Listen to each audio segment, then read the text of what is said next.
Hello बच्चा लोग, कैसे हो आप सभी। होप से सब अच्छे होंगे आप, और अब अच्छे से सब कुछ चल रहा होगा आप लोग का क्लास वगैरह। ठीक है। 10th की क्लासेस थोड़ा रिकॉर्ड करने में मुझे काफ़ी लेट हो गया, मुझे पता है। ठीक है। फिलहाल अब से जो भी क्लासेस वगैरह जो आपको मिलनी है वो प्रॉपर यूट्यूब पे मिलेंगी। ठीक है। और एक भी ऐसा वीडियो नहीं रहेगा जो आपको प्रॉपर समझ में नहीं आएगा, हर एक चीज़ आपको प्रॉपर समझ में आने वाला है। ठीक है। सो अच्छे से चीज़ें स्टार्ट करते हैं एकदम प्रॉपर तरह से। 10th के सारे एक्सरसाइज वगैरह को कवर करेंगे। ठीक है। और एक और बात, मुझे आप सभी लोग से एक क्वेश्चन का रिप्लाई चाहिए कमेंट सेक्शन में।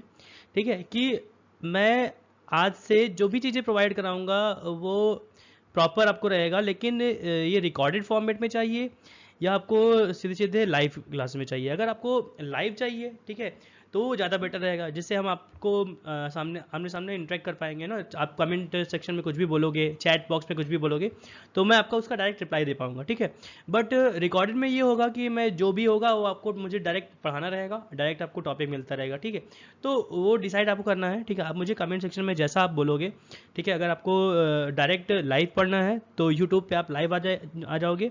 स्कूल टाइमिंग के बाद में ही जो भी इवनिंग टाइम में रहेगा वो मैं आपको बता दूंगा, उसके अकॉर्डिंग आपको चीज़ें मिल जाएंगी। ठीक है।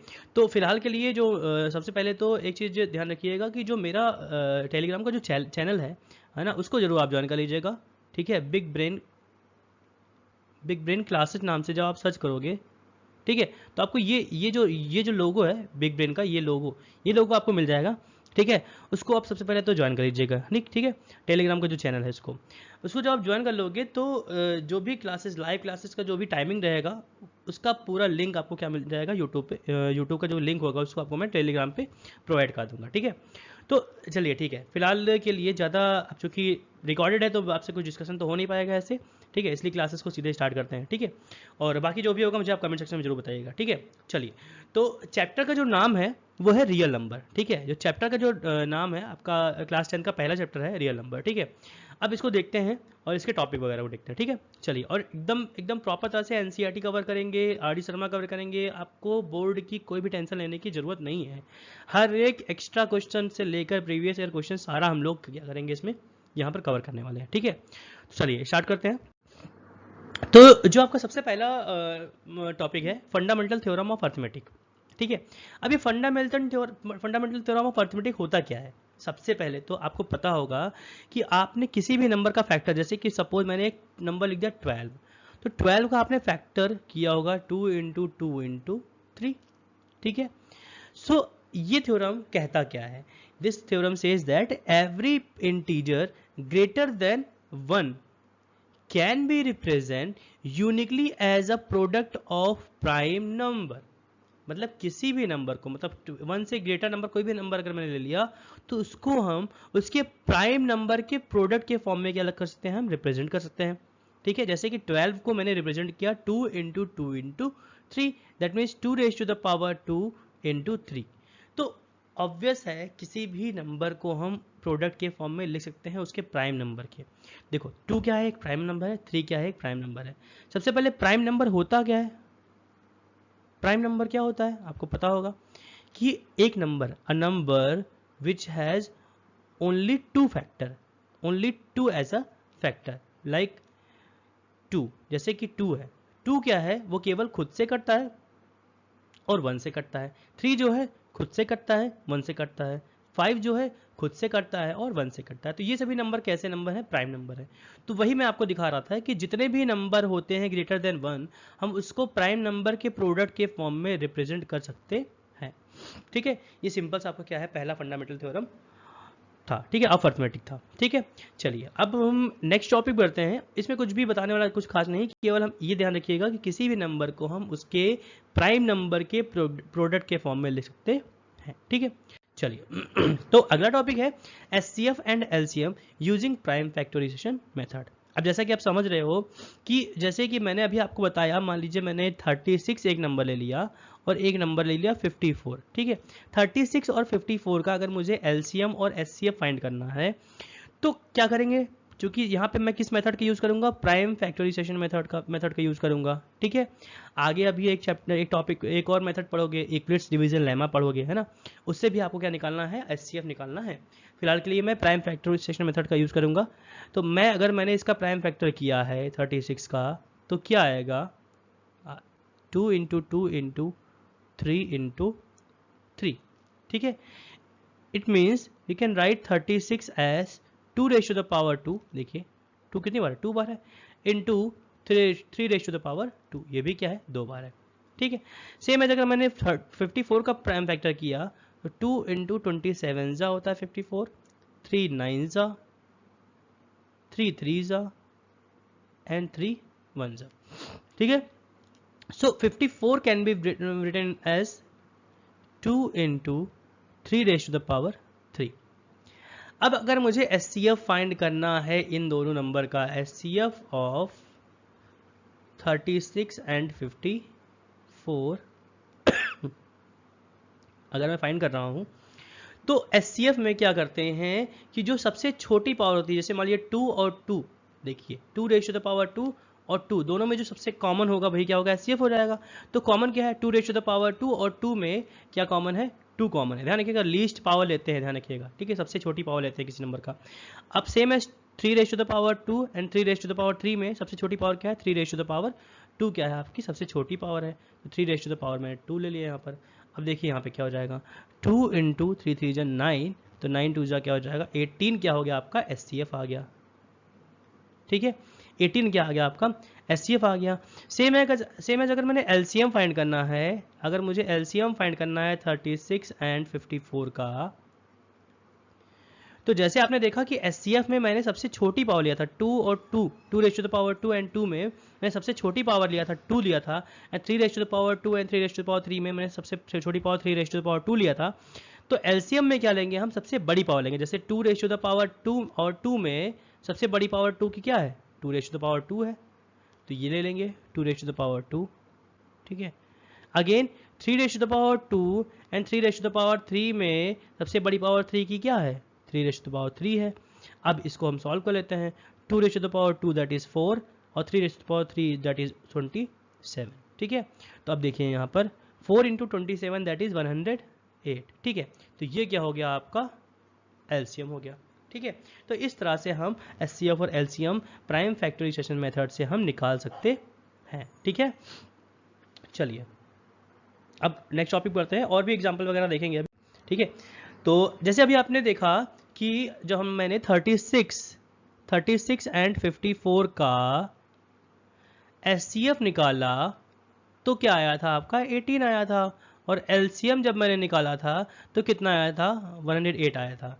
तो अब हम एक प्रॉपर्टी पढ़ेंगे यहाँ पर एलसीएम और एचसीएफ बेस्ड, कि किसी भी नंबर, जैसे मान लीजिए कोई दो नंबर है ए और बी, अगर कोई दो नंबर ए, जैसे कि यहाँ पे ए क्या है 36 है और बी क्या है 54 है, तो अगर मैंने दो नंबर लिया है तो उनके एचसीएफ का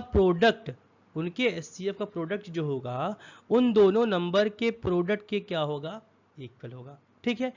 दैट मीन्स कि HCF of 36 and 54 HCF of 36 and 54 into LCM of 36 and 54 का जब हम प्रोडक्ट करेंगे तो वो किसके इक्वल हो जाएगा, 36 एंड 54 के प्रोडक्ट के क्या आएगा, इक्वल आएगा।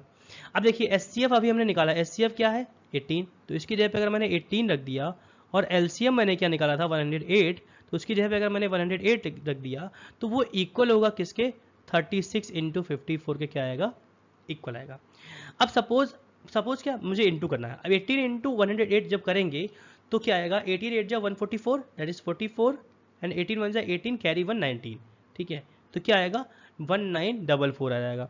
और इसका अगर मैं इंटू करूंगा तो अब ध्यान रखिएगा 6 4 जा 24 का 4 कैरी 2, मैं शॉर्ट मेथड से इंटू कर ले रहा हूँ, आप लोग करके देख लीजिएगा 1944 ही आएगा, ठीक है। 6 4 कैरी 2, 4 3 जा 12, 5 6 जा 30 एंड 2, तो जब ऐड करेंगे तो क्या आएगा 44 आएगा, तो 44 का 4 कैरी 4 और 5 3 जा 15 और 4 19। तो आपने देखा कि एलसीएम इंटू एचसीएफ जो आया वो प्रोडक्ट ऑफ नंबर के क्या आया, इक्वल आया। बहुत इंपॉर्टेंट टॉपिक है ये और बहुत यूज भी होगा, ठीक है। HCF into LCM is equal to product of number, ये यूज भी होना है, ठीक है। तो ये जरूर ध्यान रखिएगा, इसको अच्छे से थोड़ा समझ लीजिए, ठीक है। तो और बाकी जो भी प्रॉब्लम होगा, अगर कुछ भी प्रॉब्लम आपको होता है टॉपिक में, कोई भी चीज़ नहीं समझ में आ रहा है, तो आप मुझे कमेंट सेक्शन में रिप्लाई करिएगा। और जो मैंने आपसे स्टार्टिंग पूछा था कि लाइव आपको स्ट्रीम करना है, मैं अगर आपको यूट्यूब पे लाइव पढ़ना है तो मैं लाइव पढ़ाऊंगा, अपना रिकॉर्ड पढ़ाऊंगा, ठीक है। आप मुझे कमेंट जरूर करिएगा, और कोई भी अगर डाउट होता है तो मुझे आप डाउट सेक्शन में, कमेंट सेक्शन में मुझे आप कमेंट करके पूछिएगा, ठीक है। नेक्स्ट वीडियो में इसको मैं जरूर क्लियर करूँगा, ठीक है। चलिए अगला टॉपिक देखते हैं। अब आते हैं इरेशनल नंबर। अब इरेशनल नंबर समझने से पहले सबसे पहले तो रेशनल नंबर समझ लीजिए क्या होता है। आपने क्लास 9th में रेशनल नंबर पढ़ा होगा कि कोई रेशनल नंबर क्या होता है। रेशनल नंबर क्या होता है, सिंपल सी बात है, अ number which can be represent in the form of P by Q। अब कोई भी ऐसा नंबर, दुनिया का कोई भी नंबर जिसको हम P by Q के फॉर्म में रिप्रेजेंट कर सकते हैं, उसको हम क्या कहेंगे, रेशनल नंबर कहेंगे, ठीक है। जैसे कि मैं एक छोटा सा एग्जांपल लेता हूँ। सपोज मैंने एक नंबर लिखा 5/7, ठीक है, या 2/3, या एक डेसिमल का नंबर लेते हैं 0.25, ठीक है, अगेन 0.3, ठीक है, 0.3। उसके बाद अगर हम और भी नंबर लेते हैं, कोई भी अगर हम नंबर लेते हैं जिसको हम P/Q के फॉर्म में रिप्रेजेंट कर सकते हैं, सो उसको क्या कहेंगे, हम रेशनल नंबर कहेंगे। अब जैसे कि 0.3 है, अब 0.3 को अगर मैं डेसिमल को यहाँ पे रिप्लेस करूंगा तो 3 के अपॉन में क्या आ जाएगा, यहाँ पे डेसिमल हटेगा तो नीचे क्या आ जाएगा, 0 आ जाएगा, दैट मीन्स 10 आ जाएगा। तो 3/10 बेसिकली क्या है, एक रेशनल नंबर है। अगेन सेम है, 0.24 को अगर हम रिप्रेजेंट करेंगे P/Q के फॉर्म में तो 0.25 अपॉन में क्या आ जाएगा, 100 आ जाएगा, डेसिमल क्या हो जाएगा, हट जाएगा यहाँ पे। सो 25 अपॉन क्या हो जाएगा आपका, यहाँ पे 100 हो जाएगा। तो 25 1 जा 25, 25 4 जा 100, that means 1/4 is a rational number. Okay, so आपने देखा कि ऐसे नंबर जिसको हम P/Q के फॉर्म में रिप्रेजेंट कर सकते हैं, that number will be a rational number. ये तो हो गया रेशनल नंबर। अब रेशनल की जगह अगर मैं इरेशनल की बात करूं, ठीक है, चलिए अब इरेशनल देख लेते हैं, अगर आपको रेशनल समझ में आ गया है तो। अब इरेशनल क्या होगा, इसका जस्ट उल्टा हो जाएगा, जिसको हम P/Q के फॉर्म में रिप्रेजेंट नहीं कर सकते हैं, अ number which can not be represent in the form of P/Q, ठीक है। चलिए तो जल्दी करते हैं, इसको रेस करते हैं, ठीक है। ओके, तो एक ऐसा नंबर जिसको हम P/Q के फॉर्म में रिप्रेजेंट नहीं कर सकते हैं। चलिए ओके, जैसे कि छोटा सा एक एग्जांपल, जैसे √2 जो है, √2 जो है इसको हम P/Q के फॉर्म में रिप्रेजेंट नहीं कर सकते हैं। √3 जो है इसको P/Q के फॉर्म में रिप्रेजेंट नहीं कर सकते हैं। तो बेसिकली इरेशनल नंबर वो होता है जिसको हम P/Q के फॉर्म में रिप्रेजेंट नहीं कर सकते हैं। देखिए एक चीज मैं आपको बता देता हूं कि रेशनल नंबर भी दो कैटेगरी के होते हैं। रेशनल नंबर भी दो कैटेगरी के होते हैं। एक तो होता है टर्मिनेटिंग होता है, एक होता है नॉन टर्मिनेटिंग, ठीक है, एक होता है नॉन टर्मिनेटिंग। अब ये नॉन टर्मिनेटिंग क्या होता है, जैसे कि मैंने मान लीजिए एक छोटा सा एग्जांपल लिया 1/3। अब सोचिए अगर आप 3 से 1 को डिवाइड करते हो, 3 से 1 को डिवाइड करते हो तो क्या आएगा, 3 3 जा 9, 1 3 3 जा 9, 1 रिमाइंडर अगेन 10। तो बेसिकली क्या हो जाएगा कि ये जो नंबर है ये कॉन्टिन्यू रिपीट हो रहा है, ठीक है, दैट मीन्स 0.333 क्या है, रिपीट होता रहेगा, कभी टर्मिनेट नहीं होगा। तो नॉन टर्मिनेटिंग क्या है, नॉन टर्मिनेटिंग तो है बट क्या है, रिपीटिंग है। देखिए रिपीट हो रहा है ना, नंबर क्या हो रहा है, रिपीट हो रहा है। तो नॉन टर्मिनेटिंग है बट क्या है, रिपीटिंग है। तो एक ऐसा नंबर जो रिपीट ही नहीं होता है, एक ऐसा नंबर जो रिपीट नहीं होता है, जैसे कि यहाँ पे देखिए मैंने एग्जांपल में नीचे लिखा हुआ है 0.100 100 1 4 टाइम 0। तो क्या कोई पर्टिकुलर नंबर रिपीट हो रहा है, नहीं हो रहा है। देखिए यहाँ पे 0.3333 रिपीट हो रहा है, मतलब यहाँ पे क्या आएगा 0.3 टू द पार, मैं इसको बार लिख सकता हूँ कि 3 रिपीट हो रहा है, बार मतलब बार बार, सिंपल सी बात है, बार बार, तो बार लगा दिया मैंने, ठीक है। बट यहाँ पे 0.100 100 1 4 टाइम 0, तो क्या कोई पर्टिकुलर नंबर रिपीट हो रहा है, नहीं हो रहा है। इसलिए इसको किस में रखा गया है, इरेशनल की कैटेगरी में रखा और ध्यान रखिएगा इरेशनल जो होता है वो क्या होता है, नॉन टर्मिनेटिंग नॉन रिपीटिंग होता है। ध्यान रखिएगा रेशनल तो टर्मिनेटिंग भी होता है और नॉन टर्मिनेटिंग रिपीटिंग भी होता है। बट अगर नॉन टर्मिनेटिंग नॉन रिपीटिंग हो गया, नॉन टर्मिनेटिंग नॉन रिपीटिंग हो गया, तो उसी को क्या कहेंगे हम, इरेशनल नंबर कहेंगे। ठीक है, होप सबको समझ में आ गया होगा इरेशनल नंबर। ठीक है, हम आगे टॉपिक बढ़ते हैं। आगे क्या कह रहा है, एक सिंपल सा थ्योरम है, आपके एनसीईआरटी बुक में ये मिल जाएगा आपको कि let P be a prime number. अगर कोई एक पी क्या है, एक प्राइम नंबर, सपोज मैंने एक प्राइम नंबर ले लिया 5, ठीक है, एक प्राइम नंबर ले लिया 5 and A be a positive integer. अब पॉजिटिव इंटीजर में मैंने मान लीजिए ले लिया कि कोई भी नंबर ले लिया, मैंने मान लीजिए 10 ले लिया, ठीक है, 10 ले लिया, पॉजिटिव इंटीजर में मैंने 10 ले लिया। अब यहाँ पे लिखा क्या है कि p डिवाइड्स ए स्क्वायर। देखिए ये a है और ये क्या है, p है, तो a का स्क्वायर निकालें क्या आएगा, 10 स्क्वायर क्या हो जाएगा 100।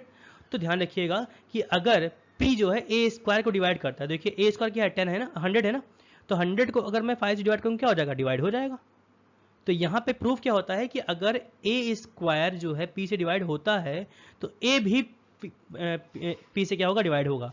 मतलब 10 का स्क्वायर 100 था, 100 अगर 5 से डिवाइड होता है तो जिसका स्क्वायर था वो नंबर भी क्या होगा, 5 से डिवाइड होगा।